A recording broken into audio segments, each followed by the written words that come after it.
Structure of orbital.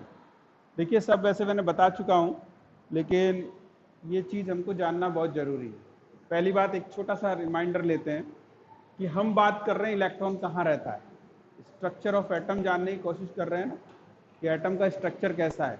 तो structure क्या कहती है, ये कंक्लूजन निकल के आया है कि सेंटर में पॉजिटिव चार्ज होता है और इसके चारों तरफ कहीं इलेक्ट्रॉन रहते हैं। बोर ने कहा बोर ऑर्बिट में रहते हैं, बाद में और रिसर्च होती रही और पता ये चला, क्या पता चला कि भाई और जो शैल होती है ना, उसमें भी कई सारी चीजें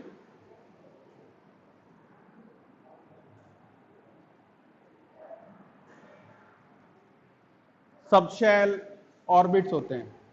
क्लियर है बात ये सबको, है ना। तो लास्टली बात ये समझ में आई कि जैसे एक शैल होता है n = 1 है, तो इसके अंदर एक सब शैल होगा। कौन सा होगा? 1s। यानी ये जो पहली लाइन है ये शैल है, शैल के अंदर सब शैल होता है और सब शैल के अंदर ऑर्बिटल्स होते हैं। यही बात निकल के आई थी। जब हम n = 2 की बात करेंगे तो यहां पर दो 2s एंड 2p होते हैं, यानी दो तरह के सब शेल्स होते हैं। ठीक है, क्लियर है बात?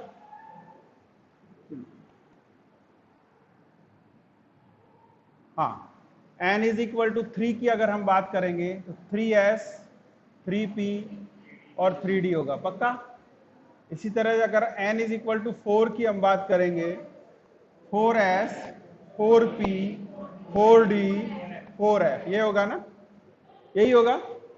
ओके, अब बात यह है कि हमको इनकी स्ट्रक्चर जाननी है। ये शैल, ये सब शैल, चार तरह के होते हैं सब शैल। सब शैल कितने तरह के होते हैं? चार तरह के, S, P, D and F। और इन सब शैल का भी ओरिएंटेशन होता है जिसको हम ऑर्बिटल्स बोलते हैं। क्या बोलते हैं?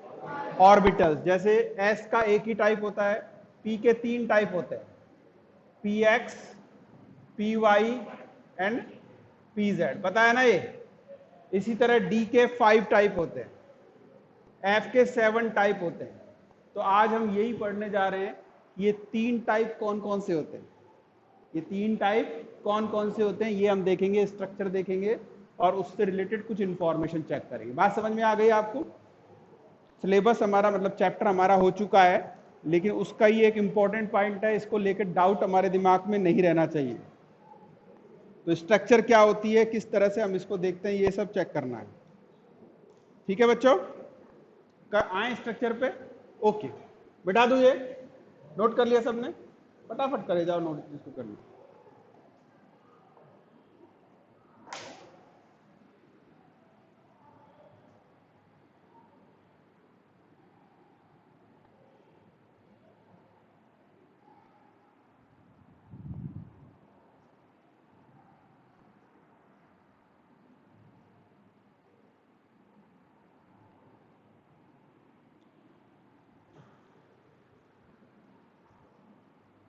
कॉपी कहाँ से दी?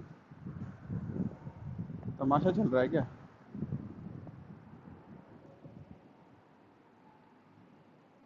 करे स्टार्ट। अच्छा, उतार लिया सबने? ऑनलाइन वालों दिखाई दे रहा है, सुनाई दे रहा है सब? उतार लिया? बहुत इंपॉर्टेंट चीज है और आसान है, इसको घबराने की कोई जरूरत नहीं है। याद आ रहा है ना हमने क्या निकाला था? क्वांटम नंबर निकाले थे। तो शुरू के 3 क्वांटम नंबर जो थे, एक था n, दूसरा था l और तीसरा था m। बात को कोरिलेट करो। n का मतलब शेल से है, l का मतलब सब शेल से है और इसका मतलब ऑर्बिटल से। किससे है? ऑर्बिटल से। समझो, एक एग्जांपल देके बताता हूं। जैसे फर्स्ट शेल n = 1 शेल है, इसमें सब शेल क्या होगा? s। m की वैल्यू क्या होगी? यहां सुनो, यहां वैल्यू आई थी l की 0। क्या आई थी? 0। तो 0 होगा तो ये क्या होगा? केवल एक ही टाइप का होगा, 0 की एक ही वैल्यू होती है। एंटर कर देना, कोई आया शायद। तो ये जो 0 है ना, इसका मतलब है s। क्या मतलब है इसका? पक्की बात खबर। दूसरा देखो, n = 2 लेते हैं, तो यहां वैल्यू क्या आएगी 1 आएगी। तो 1 का मतलब होता है P से, किसकी बात कर रहे हैं हम, P से। और P की 3 वैल्यू आई थी, याद है, माइनस से लेकर प्लस तक। M की वैल्यू जो होती है माइनस L से लेकर कहां तक होती है, प्लस L तक। तो माइनस है जो 1 वैल्यू है, तो इसका मतलब ये -1, फिर ये 0 और ये +1। तो इसी को हमको समझना है कि -1 क्या है, +1 क्या है, ये क्यों आया था, आप समझो इस बात को। एक रिप्रेजेंट कर रहा है px को, एक रिप्रेजेंट कर रहा है py को, और एक रिप्रेजेंट कर रहा है pz को। ये ओरिएंटेशन बताता है, क्या बताता है, ओरिएंटेशन की कहां कहां इलेक्ट्रॉन किस डायरेक्शन में हो सकता है। अब बात समझ में आ गई होगी आपको एकदम। n इज इक्वल टू, अगर हम 3 की बात करें तो 2 क्या हो जाएगा, d। तो d के कितने होंगे, देखो ये वैल्यू, देखो वैल्यू होगी -2, -1, 0, +1, +2। ठीक है। टाइप भी 5 होंगे, कौन कौन से, dxy, dyz, dzx, dx² -y² and dz²। यानी ये ओरिएंटेशन है कि कौन सा d ऑर्बिटल किस साइड में ओरिएंटेड है, उसका हमको इन वैल्यूज से पता चलता है।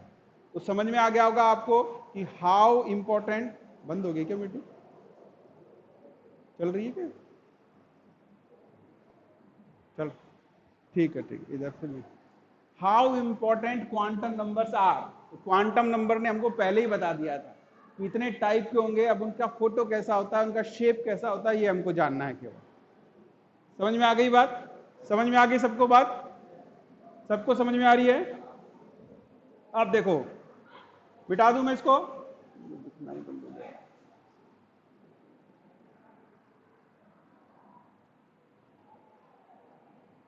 देखो एक चीज हमने बताई आपको कि क्वांटम नंबर कहां से आए थे। एक इक्वेशन आई थी, कौन सी आई थी, श्रोडिंगर इक्वेशन। कौन सी इक्वेशन थी, श्रोडिंगर इक्वेशन। और श्रोडिंगर इक्वेशन ने क्या किया, वहां एक त्रिशूल जैसा आपको नजर आ रहा था, जिसको हम बोलते हैं साई। ठीक है। अब ये साई एक वेव फंक्शन, एक फंक्शन है, इसको हम बोलते हैं प्रोबेबिलिटी फंक्शन, प्रोबेबिलिटी फंक्शन। अब ये थोड़ा सा मैथमेटिकल टर्म है, ज्यादा इससे परेशान नहीं होना है, लेकिन यही हमको डिसाइड करता है, इसकी वैल्यू हमको बताती है कि इलेक्ट्रॉन कहाँ होगा। क्वांटम नंबर के बारे में भी यही बताता है। तो इसका हम मैथमेटिकल इस तरह से इसको सॉल्व करते हैं। आपको घबराना नहीं है, डरना नहीं है, बस वैल्यू से मतलब रखना है कि ये हमको हो रहा है। अरे ऑनलाइन वालों, आ रहा है ना आपका लिंक, ठीक है, ठीक है, मेरा यहाँ नेट चला गया। ठीक है। तो इसको जो है ना, ये नंबर, ये जो है, इसको बोलते हैं probability, probability density, probability density. Density का मतलब क्या है, कुल मिला के आप समझ, क्या समझा आप ये समझ रहे हो कि न्यूक्लियस के बारे में तो पहला मॉडल ही क्लियर था कि न्यूक्लियस कहाँ होता है, कहाँ होता है न्यूक्लियस, सेंटर में होता है। सारी कहानी किसकी है, इलेक्ट्रॉन्स की, कि वो कहां होगा, किस फॉर्म में होगा। तो किसी ने कहा पार्टिकल है, किसी ने कहा शेल में होता है। लास्टली बात कहां आ गई, लास्टली श्रोडिंगर आए, इससे पहले ड्यूअल नेचर लेके डी ब्रोगली आए, उन्होंने कहा कि एक नेचर नहीं होता, 2 तरह का होता है। तो वेव भी हो सकता है और पार्टिकल भी हो सकता है। जो वेव की बात करी तो श्रोडिंगर साइंटिस्ट थे, उन्होंने एक श्रोडिंगर इक्वेशन दे दी और उसको सॉल्व किया, और 3 वेरिएबल निकाले जिनको हम बोलते हैं क्वांटम नंबर। और उसी में आपको याद आ रहा होगा एक ये शाई दिया था। तो ये क्या है, शाई का स्क्वायर प्रोबेबिलिटी डेंसिटी है। यानी इसकी वैल्यू, ध्यान से सुनना, इसकी वैल्यू अगर कहीं 1 है तो इसका मतलब वहां इलेक्ट्रॉन के पाए जाने की प्रोबेबिलिटी है। समझ में आ गई बात, जगह है, लेकिन अगर इसकी वैल्यू 0 है तो वहां पर इलेक्ट्रॉन नहीं है। हम कहते हैं ना कि ये इसमें 4 इलेक्ट्रॉन है, 2 खाली है, तो खाली वाले में इलेक्ट्रॉन होने की प्रोबेबिलिटी नहीं है। इस बात को समझना है आपको। ठीक है, ज्यादा परेशान नहीं होने की जरूरत है, सिंपल सिंपल बातें। उतार लिया सबने, ये उतार लिया क्या, चलिए अब मैं मिटा रहा हूं इसको, देखिए उतार लिया तो बहुत अच्छी बात है। अब हम एक एक देखते हैं और उससे रिलेटेड कुछ इंपॉर्टेंट नंबर हैं उनको भी हम देखेंगे। सबसे पहले हम यहाँ ना ग्राफ खींचते हैं, ग्राफ। ये हिस्सा दिख रहा है क्या बोर्ड का, मैंने जहां लिखा है? ठीक, ठीक है। तो देखो शाई का स्क्वायर, इससे, क्योंकि यही है मेन चीज, सबसे मेन चीज यही होगी, यही इलेक्ट्रॉन के बारे में बताएगा। इसमें हमको ग्राफ खींचना है, किससे? न्यूक्लियर डिस्टेंस, डिस्टेंस फ्रॉम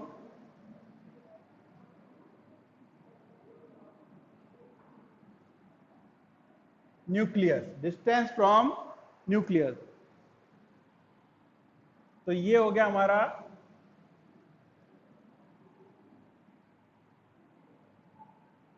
ठीक है।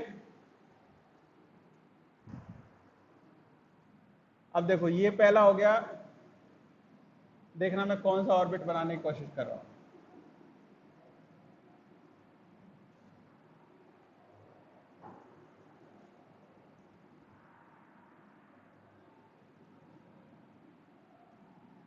दिख रहा है सबको, साफ साफ बना रहा हूं वो? बहुत बढ़िया, ठीक है, समझिएगा इस बात को। ये मैंने 1s ऑर्बिटल का फोटो बनाया है। किसका बनाया है? 1s का। समझ रहे हो ना, सेंटर में क्या है? न्यूक्लियस, और उसके जस्ट बाद क्या है? s, है ना। तो ये जो क्लाउड दिख रहा है, एक्चुअली हम इलेक्ट्रॉन को एक पोजीशन पे फिक्स नहीं कर सकते। हम बता सकते हैं कि ये एक एरिया है जहां पर इलेक्ट्रॉन हो सकता है। तो ये जो एरिया मैंने बनाया है ना, वहां पर शाई की वैल्यू क्या है? 1। मतलब एक अगर इलेक्ट्रॉन है तो वो यहां किसी एरिया में है, इसके चारों तरफ जो एरिया दिख रहा है यहां पर वो कहीं पर है, ठीक है। और ये जो बाहर वाला एरिया है यहां पर, क्योंकि इलेक्ट्रॉन क्या होता है? न्यूक्लियर के बाहर होता है ना, तो न्यूक्लियर के जस्ट पास तो होगा नहीं। बोर ने हमको बताया अभी कि सेंटर में न्यूक्लियस है, फिर थोड़ी जगह खाली है, जगह खाली होने के बाद शेल है, तो वहीं तो होगा ना। तो अब देखो ये दो एरिया आपको दिख रहे होंगे, एक येलो दिख रहा है, दिख रहा है ना येलो, और एक ग्रीन दिख रहा है। अब एक्चुअली दूर होता जा रहा है, ये सेंटर से यहां इसकी दूरी बढ़ती जा रही है। सबको समझ में आ रहा होगा, देखो यहां से इसकी दूरी बढ़ती जा रही है, इसको हम कहते हैं आर, जिसको हमने यहां बोला है डिस्टेंस फ्रॉम न्यूक्लियर। तो ये जो बाहर वाला क्लाउड आपको दिख रहा है ग्रीन वाला, यहां पर इलेक्ट्रॉन के मिलने की जो प्रोबेबिलिटी है वो 90% है। कितनी है?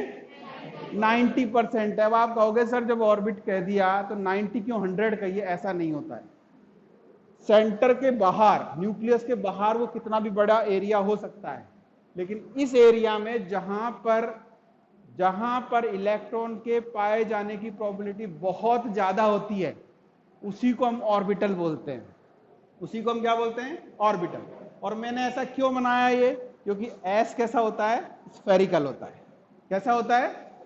समझ में आ रहा है सबको? बोलो भाई, सबको समझ में आ रहा है? अच्छा, स्फेरिकल होता है। अब देखो अब हमने वैल्यू देखी शाई की, किसकी वैल्यू देखी? शाई की। तो हम क्या कह रहे हैं, देखो यहां से यहां डिस्टेंस, इसका एक ग्राफ भी दिया है, बुक में ग्राफ दिए होंगे, आपको समझ में नहीं आ रहे होंगे, नोट करना। 1s का जो ग्राफ आएगा वो इस तरह का आएगा, देखो इस तरह। ये टच नहीं कर रहा नीचे, ध्यान रखना, टच नहीं कर रहा, ध्यान रखना, इस तरह का ग्राफ बनता है, ठीक है? क्लियर? इसका मतलब समझ रहे हो कि हम अगर न्यूक्लियस से बहुत दूर जाते जाएंगे तो ये धीरे धीरे क्या होगा? शाई की वैल्यू कम होती जाएगी, लेकिन जीरो नहीं हो रही है। क्या नहीं हो रही है? अगर यहां टकरा जाता तो जीरो होता, इसीलिए मैं कह रहा हूं कि यहां भी 90% चांसेस है, 100% नहीं है, इसके बाहर भी हो सकता है। तो बुक में दिया होगा ये ग्राफ, आपको शायद नहीं समझ में आया होगा, आप समझ लो इसका मतलब क्या है। आ गया समझ में? आ गया सबको समझ में? बोलो। अरे ऑनलाइन वाले बता, ग्राफ समझ में? ठीक है, ध्यान रखना, ये डायरेक्ट पूछे जाते हैं सवाल इससे रिलेटेड। क्लियर? इसको रख दे बेटा, इसको घर देख लेना, समझ ले। नेक्स्ट देखो, अब जैसा 1s है वैसा क्या होगा? 2s। अब 2s के लिए देखते हैं हम ग्राफ, 2s का फोटो देखते हैं, 2s का ग्राफ देखते हैं। तो यहां आ गया,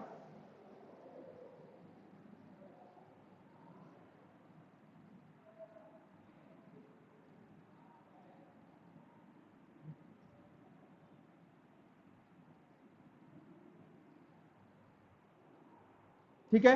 अब पहले 2s का स्ट्रक्चर देखना पड़ेगा ना। चलो बनाते हैं 2s का स्ट्रक्चर। देखो ये बन गया हमारा सेंटर में, क्या बना बोलो,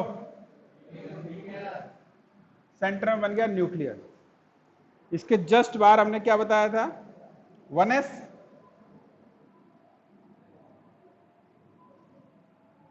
है कि नहीं? अरे जस्ट बाहर 1s था नहीं था, थोड़ा सा दूर बढ़े। अब इसके बाद देखना, बहुत अच्छे से समझाने की कोशिश कर रहा हूं, इसको ध्यान से समझिएगा, क्योंकि बच्चा याद कर लेता है, उसके दिमाग में उसकी फोटो नहीं बन पाती है।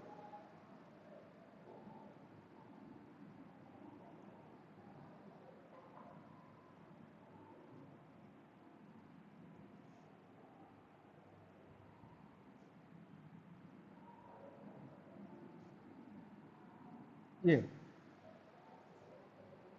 ठीक है, ये थोड़ा सा बड़ा होता है तो मैं इसका डबल राउंड मार देता हूं। बात समझ में आ रही है आपको सबको? आप देखिए ये क्या बनाया मैंने, देखो 1s, फिर बीच में जगह खाली है, आया था ना, बोर नहीं बताया था कि ये सेंटर, इसके बाद जगह खाली होती है, फिर शेल आता है, फिर पहला आता है, फिर दूसरा आता है। तो ये जो जगह है ना, यहां पर ये ब्लैंक है, यहां पर इलेक्ट्रॉन के मिलने की जो प्रोबेबिलिटी है वो क्या है, 0। इसको हम बोलते हैं नोडल सरफेस। नोट कर लेना, नोडल सरफेस। किसका डायग्राम हो गया ये, 2s का, पक्का? ठीक है। अब देखो सुनो, ध्यान से सुनो, कोरिलेट करो, मैं ग्राफ बनाऊंगा।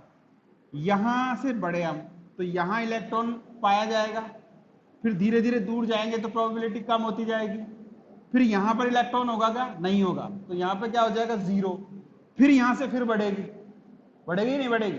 तो हमारा जो ग्राफ है, देखो ऐसा ही हम ग्राफ बना रहे हैं, ग्राफ भी ऐसे ही आ रहा है।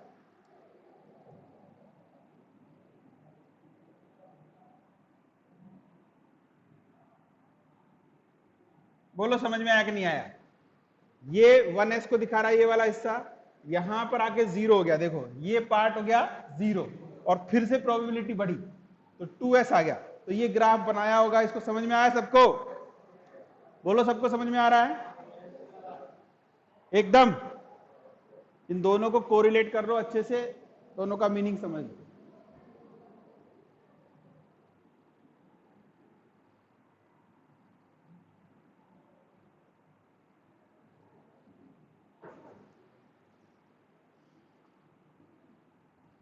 ठीक है, ये जो जगह, इसको हम नोडल सरफेस कहते हैं, इसको शॉर्ट में हम नोड भी कह देते हैं। क्या कह देते हैं, नोड। ये ऐसा प्लेस है, ग्राफ में हम इसको नोड कहेंगे। क्या कहेंगे इसको, नोड कहेंगे। यहां पर कोई नोड है क्या, नहीं, यहां कोई नोड नहीं है। 1s में कोई नोड नहीं होता है। नोड का मतलब दो ऑर्बिटल के बीच में ऐसी जगह जहां पर इलेक्ट्रॉन नहीं है। तो 1s तो 1s ही है ना खाली, यहां पर है 1s, उसके बाद 2s, तो 1s और 2s के बीच में एक जगह है, उसको हम बोलते हैं नोड। बात समझ में आ गई? आपसे क्या करता है वो, मिटा दूं क्या बच्चों इसको, ये वाला हिस्सा मिटा देता हूं, देखो ध्यान से देना। अब नोड पूछ लेता है कि 1s में कितने नोड होंगे, 2s में कितने होंगे। तो नंबर ऑफ नोड का एक फॉर्मूला है, number of node, number of node का एक फॉर्मूला है n-1। क्या है, n-1। अब आप खुद निकालोगे, देखो आपको सबको आता है। मान लो ये 1s है, 2s है, 3s है, इनके लिए मुझे निकालना है, बताओ जल्दी जल्दी क्या देखना है। s तो कॉमन है सबके लिए, s के बारे में बात नहीं करनी है, s का तो देख लिया हमने। हमें क्या देखना है, प्रिंसिपल क्वांटम नंबर। n क्या है, प्रिंसिपल क्वांटम नंबर। तो 1s के लिए 1, n का मतलब 1, 1 -1 क्या होगा, 0 है, यहां कहीं नोड, इसीलिए 0 आया। बोलो समझ में आ रहा है सबको? अच्छा, सेकंड वाले में देखिए, 2 -1 क्या आएगा, 1। दिख रहा है 1, दिख रहा है? अब ऐसे 3 पे जाओगे तो ये और जाके 1 बन जाएगा। क्लियर हो गई बात आपको? अरे ये ग्राफ बनाना आ गया, ग्राफ बनाना आ गया, फोटो बनाना आ गया। तो थर्ड के लिए क्या बनाएंगे, 3 -1 क्या हो गया, 2। तो by this way we can calculate number of node.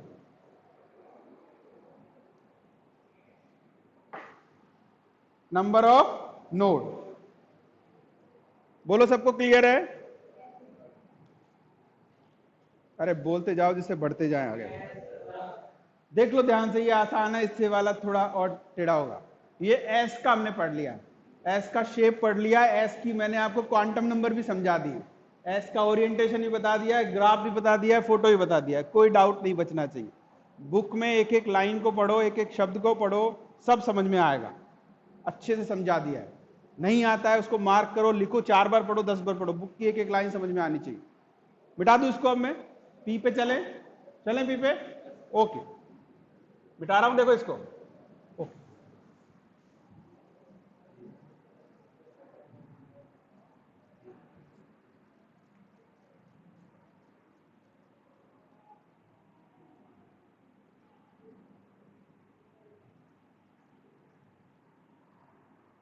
देखिए अब बात आती है पी की, पी ऑर्बिटल, पी ऑर्बिटल है ना, कहां आता है ये? स्टार्ट होता है 2 सेकंड सेल से स्टार्ट होता है। किस सेल से स्टार्ट होता है? सेकंड सेल से स्टार्ट होता है, क्योंकि 1 में तो होता नहीं है, तो 1 में 2 में आएगा 2s और 2 वाले में ही आएगा p। क्लियर?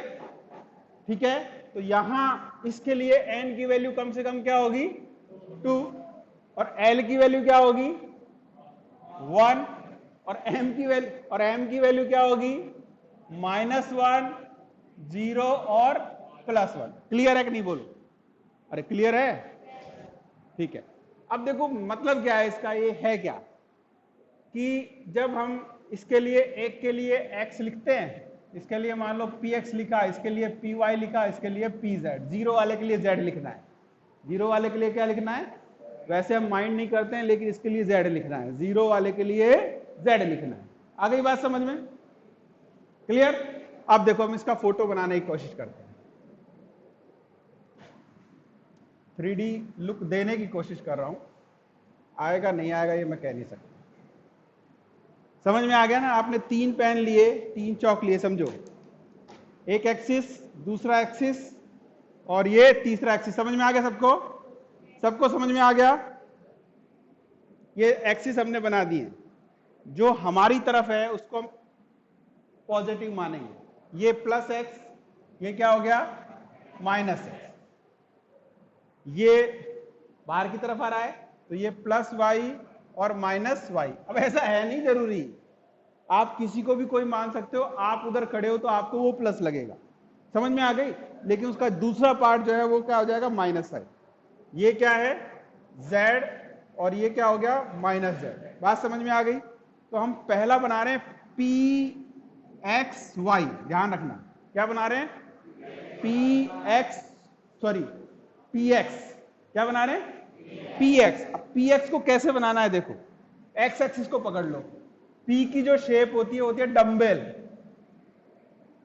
कैसी होती है? डंबल होती है कि नहीं होती है?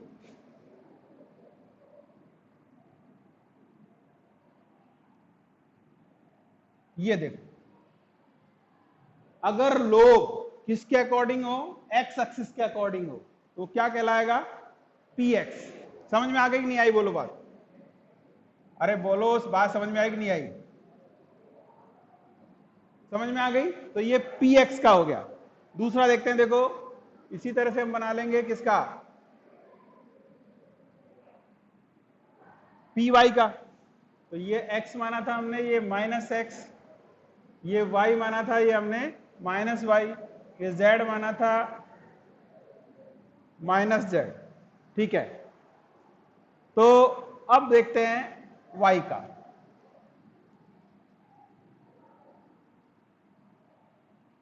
सही बना रहा हूं क्या? सही बना रहे हैं हम? ठीक है, एक ही बच्चा है क्या ऑनलाइन क्लास में? बाकी सब आराम से पिक्चर देख रहे हैं?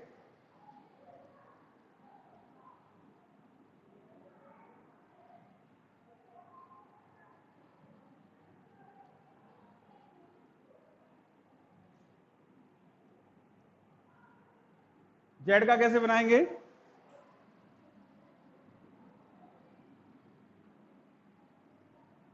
जेड के अलोंग बना देंगे। सही है, अटेंडेंस ले लेना रे ऑनलाइन की। ठीक है, तो बात क्या हो गई, ये समझ में आ गया आपको? ये इसको लो डार्क कर देता हूं, थोड़ा सा अच्छा लगेगा रंगीन। तो ये px हो गया, ये py हो गया।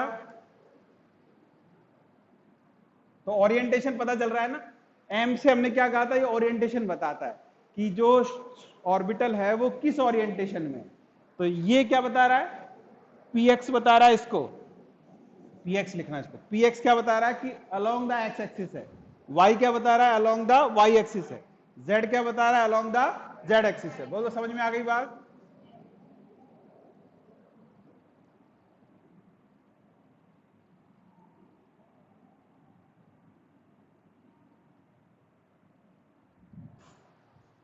ठीक है, क्लियर हो गई बात? ठीक है, px हो गया, ये py हो गया, और ये हमने आपको बता दिया था pz। वैल्यू ध्यान रखना, z के लिए 0 बनना है। m की वैल्यू z के लिए क्या होती है, रियल में 0 होती है, वैसे हम कुछ भी मान लेते हैं, लेकिन ये जो 0 है ये z को बताता है। किसको बताता है? z को बताता है, और एक प्लस एक x को और एक y को। क्लियर? तीनों एनर्जी में एक जैसे होते हैं, तो हम इनको बहुत ज्यादा इस लेवल पे डिफरेंशिएट नहीं करते हैं, पर रियलिटी ये है कि pz किसके लिए होता है, 0 के लिए। तो समझ में आ गया सबको बच्चों? अरे बोलो, सबको समझ में आ गया होगा कि क्या स्ट्रक्चर है, क्वांटम नंबर कैसे स्ट्रक्चर से एसोसिएटेड है। मान लो आपको क्वांटम नंबर की वैल्यू दी कि n की वैल्यू दी 2, l की वैल्यू दी 1 और m की वैल्यू दी 0। बताओ इलेक्ट्रॉन कहां है, जल्दी बताओ। n की वैल्यू 2, l की वैल्यू 1 और m की वैल्यू 0। बताओ इलेक्ट्रॉन कहां है, जल्दी बताओ चेक करके।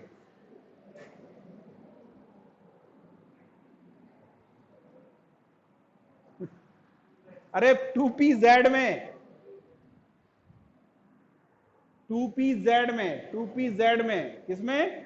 देखो 2 बताया n ने, p बताया l ने, और m की 0 वैल्यू किसकी होती है, z के लिए, तो किस में होगा ये, z में। बात समझ में आ गई? तो इस तरह से हम चेक करते हैं, इस तरह से क्वांटम नंबर हमको बताता है उसके बारे में कि क्या उसने कहा था ना, दावा किया था कि ये 4 क्वांटम नंबर ऐसे हैं इलेक्ट्रॉन के बारे में सब कुछ बता देते हैं।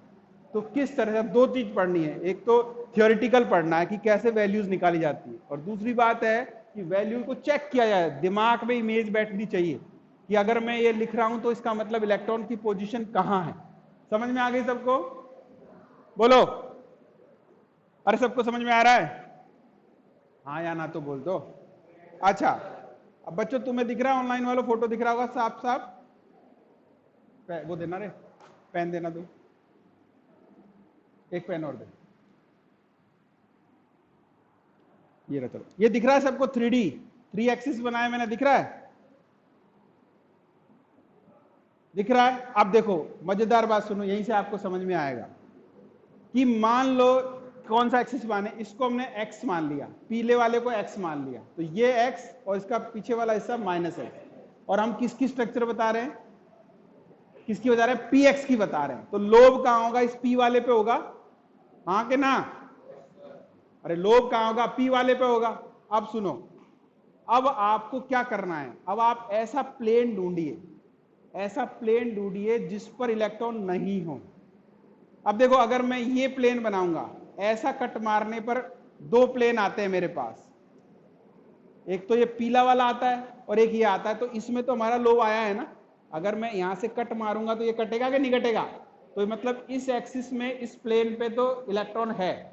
मुझे एक ऐसा प्लेन ढूंढना है जहां पर इलेक्ट्रॉन ना हो। है कोई? है। अगर मैं इसको ऐसे काट दूं, देखो ध्यान से, मैं ऐसे काटूंगा तो भी कटेगा, ऐसे अगर काट दूं तो इस प्लेन में बीच में देख रहे हो एक पॉइंट बनाया हमने, बीच में एक ऐसा पॉइंट है जहां पर इलेक्ट्रॉन डेंसिटी बिल्कुल भी नहीं है। तो ये वाला जो प्लेन है ना, ये, इस प्लेन पर इलेक्ट्रॉन डेंसिटी नहीं है। आई बात समझ में? अरे हाँ कि ना?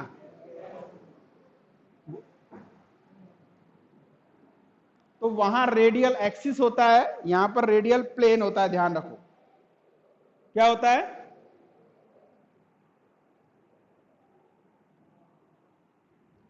ठीक है। अब देखो, अब आते हैं हम वैल्यूज पे, ये उतार लिया सबने। ये सबने उतार लिया। देखो बहुत ज्यादा घुसने की और परेशान होने की जरूरत नहीं है, सब बच्चे ध्यान से सुन लो। आपका काम इस स्ट्रक्चर से और वैल्यूज से चलता है, आपको समझ में आता है, समझते रहिए, धीरे धीरे आगे आ जाएगा। लेकिन घबरा के रटना मत शुरू कर देना, क्योंकि रटोगे तो समझ में कंफ्यूज होगा, अरे यार ये कैसे वो कैसे, तो फिर आगे नहीं पढ़ पाओगे। तो जरूरी बातें मैं लिख रहा हूं, इनको आप याद कर लीजिए, समझ में भी आ रही हैं। कुछ बातें ऐसी होती हैं जो हो सकता है कि नहीं हमको कम समझ में आ रही हो, तो हर चीज को याद करने की थ्योरी खत्म कर दो, क्योंकि ऐसा करने से आप याद नहीं कर पाओगे। जब तक लॉजिक नहीं सेट होगा याद नहीं होगा, याद नहीं होगा तो टेंशन क्रिएट होगी, तो टेंशन करोगे तो फिर सब काम गड़बड़ा हो जाएगा। है कि नहीं है? है कि नहीं है? बोलो बोलो। अच्छा बिठा दूं इसको, मैं बिठा दूं इसको, बिठा रहा हूं इसको, देखो ध्यान रखो। अब हम वो निकालेंगे।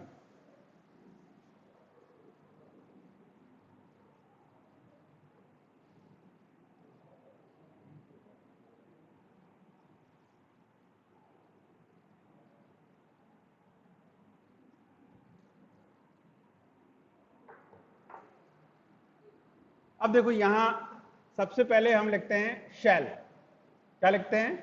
शेल। दूसरा पॉइंट लिखते हैं, याद रखना इसको, रेडियल नोडल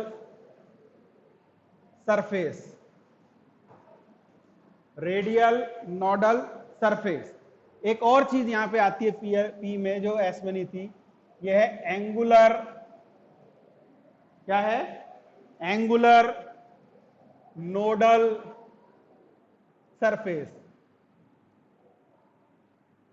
आ गई बात समझ में? और तीसरी बात आती है total number of node. Total number of node या नोडल सरफेस जिसको बोलते हैं, नोडल सरफेस।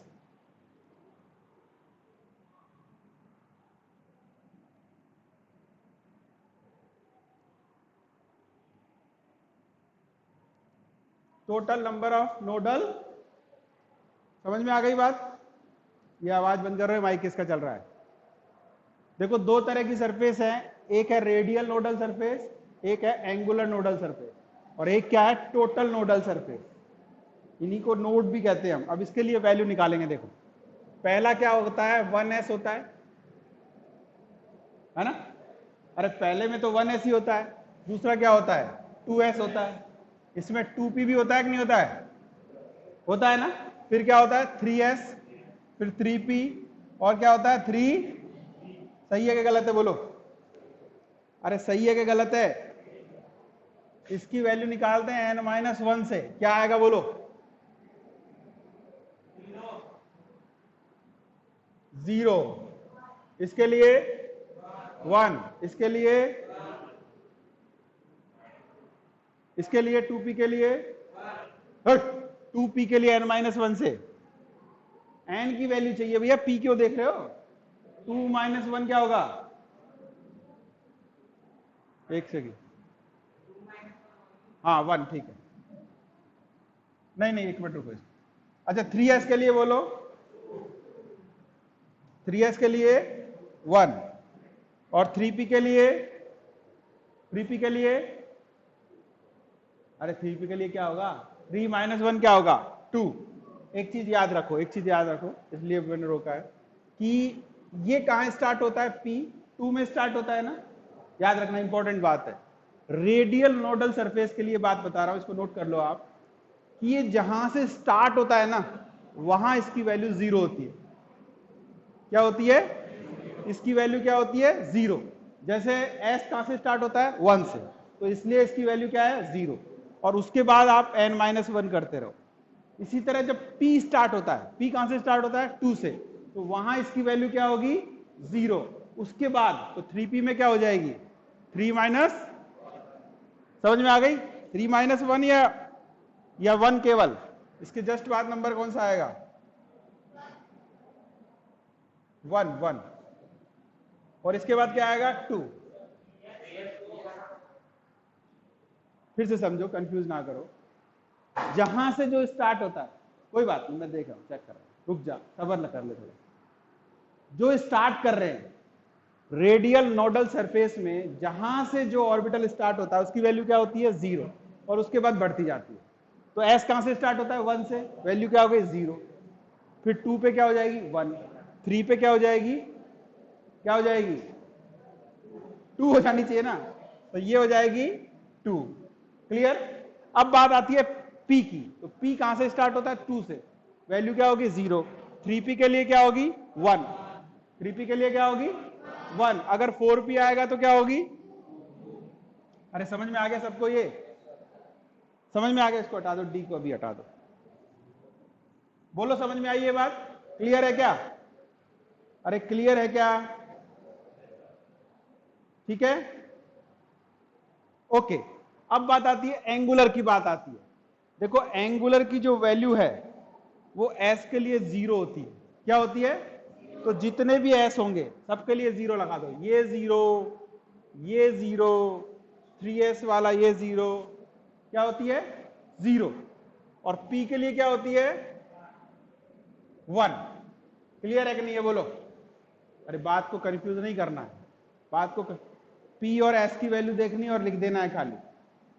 अब टोटल कैसे निकालोगे, दोनों को जोड़ते जाओ, दोनों को जोड़ते जाएंगे, 0 प्लस 0 क्या हो गया 0, 1 प्लस 0 क्या हो गया 1, 1 प्लस 0 क्या हो गया 1, 2 प्लस 0 क्या हो गया 2, 1 प्लस 1 क्या हो गया 2। समझ में आ गई, तो इस तरह से हम इसको निकाल सकते हैं, ठीक हो गया सबका। अब एक चीज मैं आपको गाइड कर रहा हूं, आगे आप खुद करोगे। अब हम बात करेंगे डी वाले की, D X Y D Y Z. आपको क्या करना है, ध्यान से सुनो, आप अपने आप बनाना इनको। ये 3 एक्सिस है, ये x है, ये y है और ये क्या है z। तो यहां ध्यान रखना है, जैसे d कितने तरह के होंगे 5 तरह के, कितने तरह के होंगे 5 तरह के। तो बोला डी एक्स वाई, तो x और y के बीच में बनाना है, x और y के ये बीच में बन गया और एक इसके परपेंडिकुलर बनाना है, ये डी एक्स वाई बन गया, समझ गए। डी एक्स वाई बोलेगा तो डी एक्स और वाई एक्सिस के बीच में लोब बनाना है आमने सामने, और एक लोब बनाना है उसके परपेंडिकुलर। तो जैसे डी एक्स वाई बनाया है, जैसे डी वाई जेड और डी जेड एक्स बना लोगे, बन जाएंगे ना, अरे ऐसे ही बन जाएंगे। वहां एक्स वाई में देखना है, वहां वाई जेड में देखना है, वहां जेड एक्स में देखना है। फिर देखो D X square minus Y square, इसके लिए क्या करना है, यहां आपने लिया x, यहां आपने लिया y और यहां लिया z। तो जो लिखा है इस पे ध्यान रखो, जो लिखा है उसी पे लोब बनाना है, ठीक है। तीसरा जो सबसे ज्यादा पूछा जाता है डी जेड स्क्वायर, इसको कैसे बनाना है, इसमें ये सवाल भी बहुत आता है, ऐसा कौन सा डी ऑर्बिटल है जिसमें एक ही डंबेल होता है, तो ध्यान रखना यही है, इसको ऐसे बनाना है, और ये दूसरे वाले लोब को आप सर्कल की तरह बनाओगे, ये याद रखना बहुत इंपॉर्टेंट है, D Z square single lobe या डंबल। आगे बात समझ में, इस तरह से करना है। अभी मुझे कॉपी कलेक्ट करनी है, क्लास खत्म करते हैं, आप इसको कंटिन्यू कर लो, ठीक है, पढ़ लो बच्चों, हो गया, मैं बंद कर रहा हूं क्लास को, लीव कर देना मुझे, ओके अटेंडेंस भेज देना मुझे।